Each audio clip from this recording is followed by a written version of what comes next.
बहुत अनफॉर्चुनेट है। 2 दिन पहले हमारी बिजनेस एडवाइजरी काउंसिल की मीटिंग थी और उसमें मैं भी शरीक थे as leader of the opposition. 2 आदमी स्पीकर साहब के साथ 2 मिनिस्टर्स थे, अमन अरोड़ा जी और सब बलकार सिंह। अकाली दल से डॉक्टर सुखी थे, बीजेपी से महाजन साहब थे बुकेरिया वाले, और बहुजन समाज से नक्षत्रपाल थे। इन्होंने हमने ये रिक्वेस्ट की थी कि गवर्नर्स एड्रेस और बजट पर हमेशा कम से कम 2 दिन की बहस होनी चाहिए। पहले तो हमने ये बात कही कि स्पीकर साहब, परंपरा है कि जब बजट प्रेजेंट होता है हमेशा 2 दिन की छुट्टी होती है। पार्लियामेंट में मैं 2 टर्म्स रहा हूँ, सो दैट आप प्रिपेयर कर पाओ। कोई टेक्नोक्रेट तो है नहीं, किसी आदमी इतना बड़ा, हर एमएलए जो है ही इज़ नॉट इकोनॉमिस्ट, तो he needs time to prepare. आपने उसी टाइम चर्चा शुरू कर दी और इन्होंने ये बात कही कि हमें खदशा है कि सेंट्रल गवर्नमेंट जो है वो कोई इलेक्शन कोड ना लगा दे और हमारा बजट में टेक्निकल प्रॉब्लम ना रह जाए अगर बजट पास ना हुआ।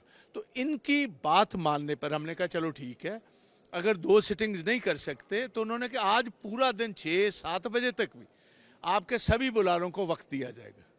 तो मैंने बोला 3, हमारी लिस्ट में 4 लोग थे और उसमें राजा वड़िंग जी मेरे पास, सेकंड 2 स्पीकर वो थे, नंबर 3 पर राणा गुरजीत सिंह थे, 4 पर हमारे डिप्टी लीडर डॉक्टर राजकुमार चब्बेवाल जी थे। तो इन्होंने चारों को टाइम देना था। तो जब मेरा टाइम हो गया तो इनको मेरा का संदेश आ गया होगा, क्योंकि इनकी पार्टी ने पुराने वक्त में कुछ लोग जो हुआ, पुराने जो राजे महाराजे होते वो कबूतरों से मैसेजेस भेजते थे, सफ़ेद रंग के कबूतर रखे थे।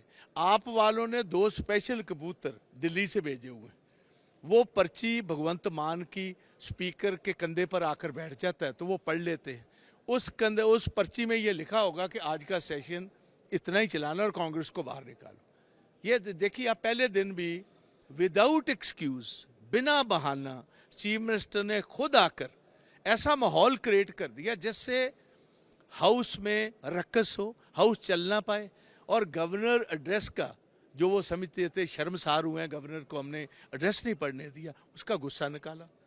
आज भी ये नजर आ रहा है क्योंकि they have nothing to show, it's a failed budget by a failed finance minister. तो ये इनकी गारंटीज अब रेजोनेट करेंगी सारे पंजाब में।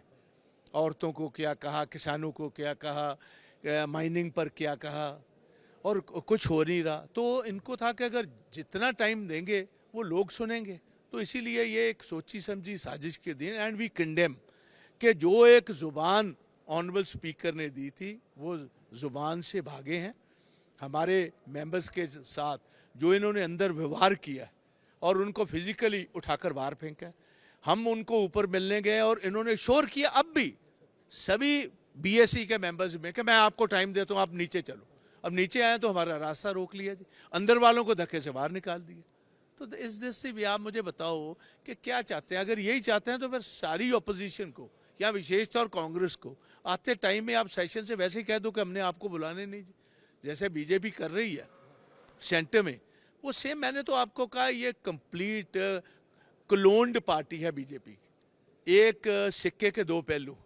जो वहाँ सेंट्रल गवर्नमेंट या उनकी पार्टी दिल्ली में कर रही है, सेम चीज़ इधर भगवंत मान कर रहे हैं। तो दिस ये इट्स बेसिकली इन डेमोक्रेसी का कत्ल करने पर तुले हुए हैं ये लोग।